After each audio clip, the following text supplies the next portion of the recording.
Beshem Ha'af, Ve'aben, Ve'ruah HaKodesh, Ha'elohim Echad. Di dalam nama Bapa dan Putra dan Roh Kudus, Allah yang Esa. Amin. Shalom, selamat pagi. Kita masih membahas Gematria Ibrani, simbol dan signifikansi angka 7 di dalam Alkitab, bagian yang ke-6. Bahasan kita adalah lanjutan dari sebelumnya, yaitu hari Sabat dan relevansinya dengan gereja Kristus. Ada frasa menarik dari sabda Tuhan kita Yesus Kristus dalam Matius 12 ayat 5. Melanggar hari Sabat tidak bersalah. Mari kita membahas topik yang menarik ini.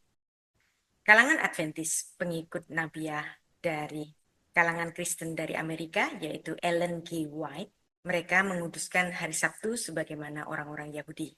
Saya menghormati keputusan cara ibadah saudara-saudara kita dari kalangan Advent ini. Kita yang beribadah pada hari Minggu bukan berarti meniadakan Sabat seperti banyak tuduhan dari kalangan-kalangan lain. Hari Sabat tetaplah hari Sabat, yaitu Sabtu. Janganlah Anda semua salah paham bahwa umat Kristen mengubah hari Sabat menjadi Minggu. Ingatlah bahwa Sabat ya Sabat seperti namanya. Lantas bagaimana dengan ibadah raya yang dilakukan oleh banyak orang Kristen pada hari Minggu? Bagi orang-orang Kristen secara umum, kita ini beribadah setiap hari apa saja. Senin ada ibadah, pendalaman Alkitab misalnya. Selasa dan Rabu ada ibadah yang lainnya. Hari Kamis misalnya ada ibadah doa malam. Hari Jumat ada ibadah doa puasa misalnya. Hari Sabtu, yaitu hari Sabat, perhatikanlah, berkelilinglah di setiap sudut kota Anda, di setiap gereja, dan tanyakanlah apakah hari Sabtu ada ibadah. Mayoritas mengadakan ibadah justru. Ada misa pagi, ada pula ibadah youth atau ibadah dewasa muda, dan orang Kristen bisa beribadah di hari apa saja. Dan pada hari Minggu secara khusus, di hampir semua gereja-gereja mengadakan ibadah raya. Dan ibadah raya ini bukan untuk meniadakan Sabat atau mengganti Sabat menjadi Minggu. Tetapi kita semuanya merayakan suatu perayaan pada setiap hari Minggu sebagai ibadah raya. Karena hari Minggu, Mia Hemera atau Kuriaki Hemera, yang juga disebut sebagai hari ke-8 adalah hari di mana Tuhan kita Yesus Kristus bangkit dari kematian. Jadi seluruh ibadah raya yang kita laksanakan pada setiap hari Minggu, bahasa Ibraninya Yom Rishon atau Yom Echad, atau bahasa Yunaninya Kuriake Hemera, adalah sebagai peringatan atau anamnesis pada kemenangan Kristus atas maut. Rujukan ayatnya ada di Matius 28 ayat 1. Kita semua perlu mengingat bahwa kebangkitan Kristus pada hari Minggu ini menjadi babak baru bagi semua murid-murid Kristus menjadi umat yang ditebus. Maka kita merayakannya bahwa di setiap hari Minggu sebagai ibadah raya. Saya pernah membahas mengenai hari Minggu, hari Tuhan, Kuriake Hemera. Lalu, apakah kita orang Kristen ini secara umum melanggar Sabat? Anda harus tahu bahwa umat Kristen tidak di bawah hukum Taurat, yang di dalamnya terdapat peraturan tentang hukum Sabat, yang pelanggaran terhadapnya adalah dirajam batu sampai mati. Rujukannya ada di Keluaran 35 ayat 2. Tentu saja hukum ini bukan hukum bagi orang Kristen. Orang-orang Kristen meski tidak di bawah hukum Taurat, bukan berarti orang Kristen hidup tanpa hukum. Kita semua memiliki satu hukum yang baru yang ditetapkan oleh Tuhan kita Yesus Kristus, yaitu hukum Kristus atau hukum kasih. Menyambung persoalan, apakah orang Kristen menjadi pelanggar hukum jika tidak melaksanakan hukum Sabat sesuai hukum Taurat orang Israel? Mari kita cermati sabda Tuhan kita Yesus Kristus, bahwa ada pernyataan menarik, bahwa melanggar hari Sabat tidak bersalah. Kita baca Matius 12 ayat 1-8, judul perikopnya mengenai bekerja pada hari Sabat. Ayat 1, pada waktu itu, pada hari Sabat, Yesus Kristus berjalan di ladang gandum. Karena lapar, murid-muridnya memetik bulir gandum dan memakannya. Melihat itu, berkatalah orang-orang Farisi kepadanya, Lihatlah, murid-muridmu berbuat sesuatu yang tidak diperbolehkan pada hari Sabat. Jelas di sini bahwa murid-murid Yesus memang melanggar 39 larangan kerja pada hari Sabat, yaitu memetik bulir gandumnya, dan tentu saja menggiling dan memasaknya. Ayat 3, tetapi jawab Yesus kepada mereka, tidakkah kalian membaca apa yang dilakukan Daud ketika ia dan mereka yang mengikutinya lapar? Bagaimana ia masuk ke dalam rumah Allah dan bagaimana mereka makan roti sajian yang tidak boleh dimakan, baik olehnya maupun oleh mereka yang mengikutinya, kecuali oleh imam-imam. Ayat 5. Tidakkah kalian baca bahwa dalam kitab Taurat bahwa pada hari-hari Sabat imam-imam melanggar hukum Sabat di dalam bait Allah. Namun mereka tidak bersalah. Saya ulangi pernyataan Tuhan Yesus ini. Imam-imam melanggar hukum Sabat di bait Allah namun tidak bersalah. Saya ulangi lagi supaya Anda mengerti. Imam-imam melanggar hukum Sabat di dalam bait Allah namun tidak bersalah. Ayat 6, aku berkata kepada kalian, di sini ada yang melebihi bait Allah. Jika memang kalian mengerti maksud firman ini, yang ku kehendaki ialah belas kasihan, bukan persembahan. Tentu kalian tidak menghukum orang yang tidak bersalah. Ayat 8, karena anak manusia adalah Tuhan atas hari Syabat. Perhatikan bahwa Tuhan Yesus memandang murid-muridnya tidak bersalah dalam melakukan kegiatan pada hari Sabat. Karena setiap murid Kristus, ia menjadi golongan imam. Karena Yesus adalah sang imam besar agung kita. Hal ini juga ditegaskan pada 1 Petrus 2 ayat 9. Tetapi kamulah bangsa yang terpilih, imamat yang rajani, bangsa yang kudus, umat kepunyaan Allah sendiri, supaya kamu memberitakan perbuatan-perbuatan yang besar dari Dia yang telah memanggil kalian keluar dari kegelapan kepada terangnya yang ajaib. Jadi di sini jelas bahwa murid-murid Kristus menjadi golongan imam, bahkan imamat yang rajani. Sehingga demikianlah, para murid tidak dipersalahkan ketika melakukan kegiatan pada hari Sabat. Karena Yesus Kristus Tuhan kita adalah Sang Tuhan di atas hari Sabat. Sebenarnya tidaklah menjadi masalah jika satu kelompok aliran memilih mengikatkan diri pada hukum Syabat yang merupakan bagian dari hukum Taurat. Namun harus diingat bahwa jika seseorang mengikatkan diri kepada hukum Taurat, maka dia harus konsisten kepada seluruh ketentuan perintah-perintah di dalam hukum Taurat itu. Dan hukum Taurat itu bukan cuma 10, bukan cuma asyeret hadefarim, tetapi total dari hukum Taurat ada 613 perintah-perintah yang harus dilaksanakan dengan sempurna. Anda tidak boleh melanggar satu hukum dan mengabaikan yang lainnya seperti yang ditulis di dalam Yakobus 2 ayat 10 menuliskan bahwa melanggar satu hukum Taurat berarti melanggar seluruhnya. Jadi, jikalau ada orang Kristen masih bersikukuh untuk melaksanakan hukum Taurat, silahkan. Tidak ada yang melarang, tapi Anda harus konsisten. Di dalam hukum Taurat ada 613 perintah-perintah yang harus secara sempurna dilaksanakan. Jadi nggak bisa dipilih-pilih saja. Misalnya dipilih hari Sabatnya saja, atau persepuluhannya saja, atau buah sulungnya saja. Nggak bisa dipilih cuma 3, tapi Anda harus menyelesaikan 610 lainnya. Jika Anda gagal melaksanakan satu di antara 613, maka Anda bersalah kepada seluruh hukum Taurat itu.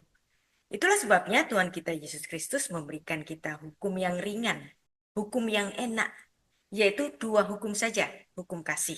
Kasih kepada Allah dan kasih kepada manusia itu pun sudah merangkum seluruh ketentuan Taurat yang dapat kita laksanakan di dalam kehidupan kita masing-masing. Kita bisa melaksanakan prinsip-prinsip Taurat dengan melaksanakan hukum kasih. Hukum yang diletakkan di pundak kita oleh Tuhan kita, Yesus Kristus. Bagaimana dengan ungkapan melanggar hari Sabat tidak bersalah? Saya berikan penjelasannya. Sabat adalah hari istirahat. Sebenarnya merupakan suatu karunia Allah. Dan sebenarnya sabat tidak dijadikan suatu polemik atau beban yang memberatkan.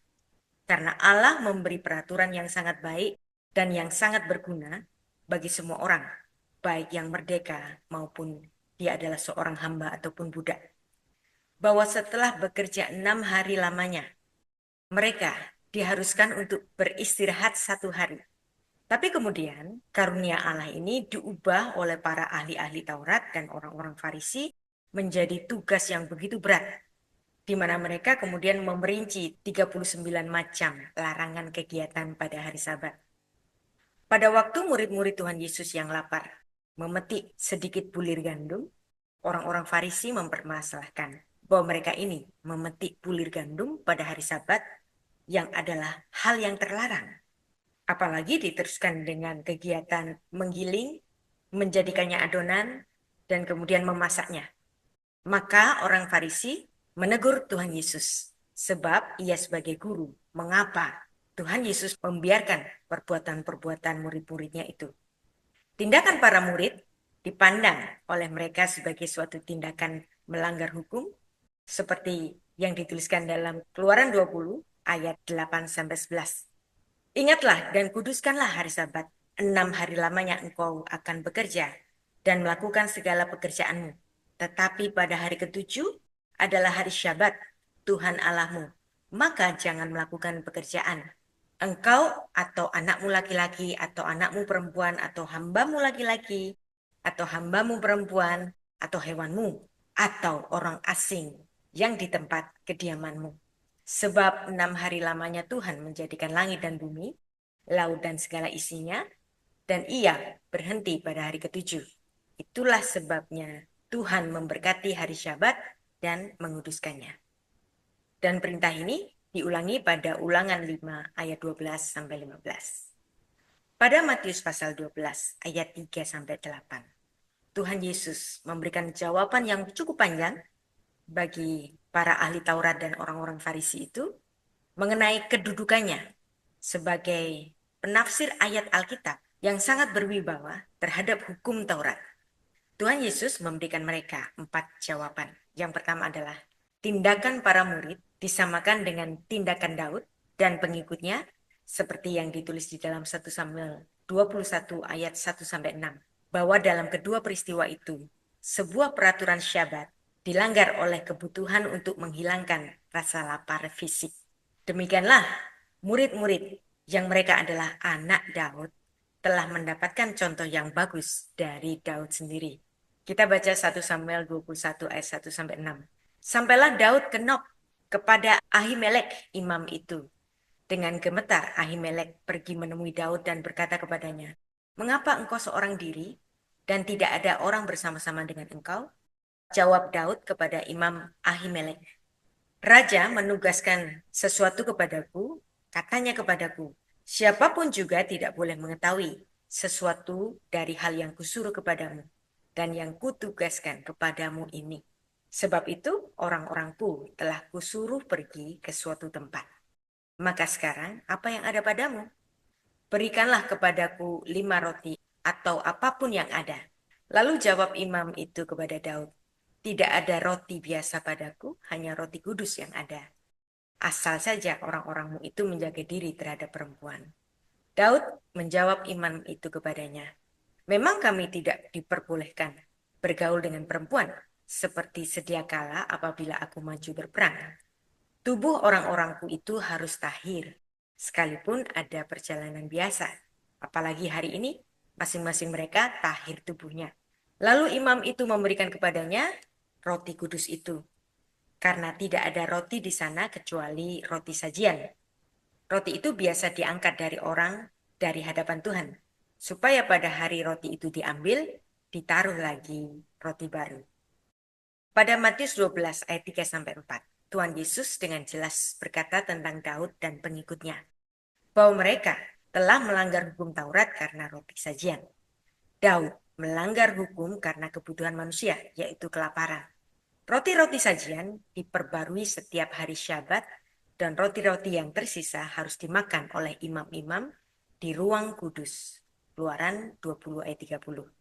Itulah satu contoh yang kuat dalam keadaan darurat, dalam keadaan kelaparan.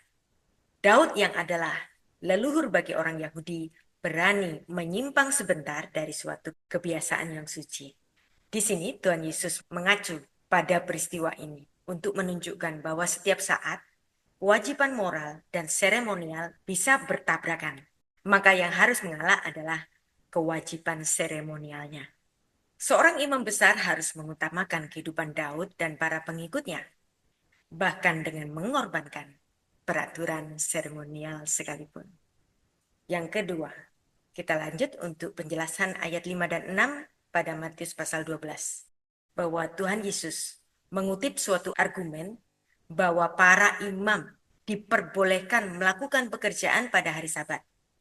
Dan hukumnya tertulis dalam Bilangan 28 ayat 9-10. Pada hari Sabat, 2 ekor domba berumur setahun yang tidak bercela dan 2/10 eva tepung yang baik sebagai korban sajian.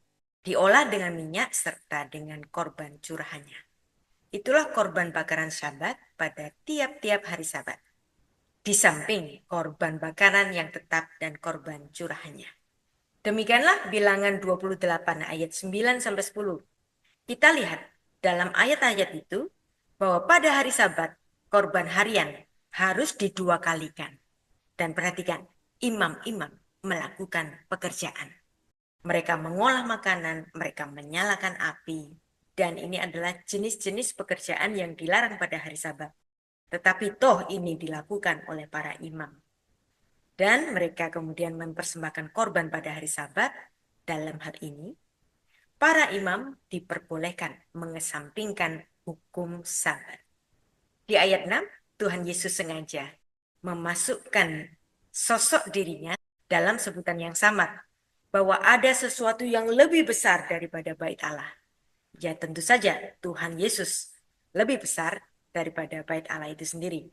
Sebab Tuhan Yesus adalah Allah yang inkarnasi. Maka Tuhan Yesus menjadi sang Tuhan di atas hari Sabat. Maka dalam hal ini juga kita melihat suatu klaim bahwa Tuhan Yesus menempatkan dirinya lebih besar daripada ketentuan Sabat yang diisyaratkan dalam hukum Taurat. Kita semua percaya bahwa Tuhan Yesus adalah Allah, maka dia adalah sang empunya hukum Taurat. Dan bahkan dirinya adalah hukum itu sendiri. Yesus Kristus adalah sosok yang melebihi bait Allah secara fisik di Yerusalem. Berarti kerajaan Allah yang dimulai terwujud di dalam kedatangan Yesus Kristus. Yang ketiga, kemudian Tuhan Yesus mengutip Hosea 6 ayat 6 yang bunyinya, sebab aku menyukai kasih setia dan bukan korban sembelian. Dan Hosea 6 ayat 6 ini digunakan oleh Tuhan Yesus untuk mengkritik pertimbangan nilai yang salah dari orang-orang Farisi itu yang lebih mementingkan sisi seremonial dari hukum Taurat. Kemudian pada Matius 12 ayat 7, Tuhan Yesus menyebut suatu hal lagi yang melebihi hari Sabat, yaitu belas kasihan. Dengan kata-kata yang diambil dari Hosea 6 ayat 6, orang-orang Farisi terbukti telah melupakan bahwa hukum kasih adalah hukum yang tertinggi. Di sini ada perbedaan yang asasi antara ketentuan yang ditetapkan oleh Tuhan Yesus dan ketentuan agamawi yang ditaati oleh orang-orang Farisi. Dan Tuhan Yesus mengajar hukum kasih. Selalu hal-hal mengenai kasih ini muncul di dalam pengajaran-pengajaran Tuhan Yesus di sepanjang kitab-kitab Injil. Dan dengan ini terlihat jelas bahwa orang-orang Farisi dan ahli-ahli Taurat tidak mengerti betapa dalamnya kasih Allah. Dan mereka tidak juga cukup mengerti tentang kasih terhadap sesama manusia. Dan kedua hukum ini harus sejajar, kasih kepada Allah dan kasih kepada manusia. Yang keempat, Yesus Kristus sebagai anak manusia memiliki kewenangan khusus atas Sabat. Dan ia lebih mempunyai hak daripada Daud atau para imam di dalam Kenisa untuk melanggar hukum Taurat mengenai Sabat. Dalam Matius 12 ayat 8, Ini adalah sabda Tuhan Yesus yang paling radikal tentang hari Sabat. Anak manusia adalah Tuhan atas hari Sabat. Anak manusia itulah Yesus Kristus. Tuhan Yesus mengambil alih gelar yang ditulis di dalam Daniel 7 ayat 13 sampai 14, di mana dikatakan bahwa seorang seperti anak manusia datang dengan awan-awan dan kepadanya diberikan pemerintahan atas semua bangsa dan kerajaannya tidak akan lenyap. Dengan menggunakan gelar anak manusia untuk dirinya, di sini Tuhan Yesus menandakan bahwa dialah yang ditentukan Bapa kita di surga sebagai Raja atas seluruh dunia. Tuhan Yesus, Raja yang besar itu, dia adalah Tuhan atas hari Sabat. Yang berarti Tuhan Yesus berhak untuk menentukan bagaimana Syabat itu patut dirayakan.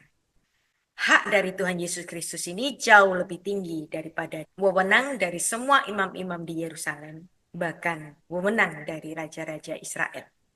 Di hadapan orang-orang Farisi dan para ahli Taurat, jawaban Tuhan Yesus ini masih merupakan teka-teki. Mereka belum mengerti bahwa Yesus Kristus adalah anak manusia yang dinubuatkan dalam Daniel 7 ayat 13 sampai 14. Dengan menggunakan gelar anak manusia, Tuhan Yesus memaksudkan dirinya sebagai raja bagi seluruh bumi. Andai kata pada saat itu mereka sudah mengerti, pastilah kemarahan mereka akan berpusat di sini, dan Tuhan Yesus pada saat itu bisa dirajam batu oleh mereka. Hal ini bisa kita bandingkan di mana ada suatu peristiwa di mana Tuhan Yesus diperhadapkan pada mahkamah agama atau sidang Sanhedrin sebelum dia disalibkan, di mana dia mengakui bahwa dia adalah anak manusia yang dinubuatkan di dalam Daniel 7 ayat 13 sampai 14, bahwa anak manusia yang duduk di sebelah kanan Allah dan yang datang di atas awan-awan, dan kemudian oleh Kayafas dan seluruh anggota sidang Sanhedrin saat itu, bahkan oleh semua rakyat Yerusalem yang mengikuti sidang itu, mereka berteriak, salibkan dia, salibkan dia. Dan Yesus Kristus secara hukum Yahudi divonis hukuman mati. Dalam kisah yang ditulis di dalam Matius pasal 12, kita dapat mengerti Tuhan Yesus mengelompokkan Daud, imam-imam dalam bait Allah, dan dirinya sendiri di dalam satu grup, yaitu orang-orang yang melanggar hukum Sabat namun tidak bersalah. Saya ulangi, imam-imam melanggar hukum Sabat namun mereka tidak bersalah. 1 Petrus 2 ayat 9 menyatakan bahwa murid Kristus adalah golongan imam, imamat rajawi. Maka tentu saja, untuk hukum Sabat, kita semua murid Kristus. Walaupun kita melanggar hukum Sabat, tapi kita tidak bersalah. Dan dengan memberikan fakta itu kepada orang-orang Farisi yang menyudutkan Tuhan Yesus dan murid-muridnya mengapa melakukan suatu pekerjaan yang tidak diperbolehkan pada hari Sabat, Tuhan Yesus memiliki dasar hukumnya bahwa untuk kepentingan manusiawi dan bahkan untuk kepentingan seremonial agamawi, untuk golongan imam, walaupun mereka melanggar hukum Sabat, mereka tidak bersalah. Di dalam komunitas Kristen perdana, bagian ini dipergunakan sebagai sumber pertahanan melawan kritik-kritik orang Yahudi mengenai longgarnya umat Kristen perdana dalam menaati hukum Sabat.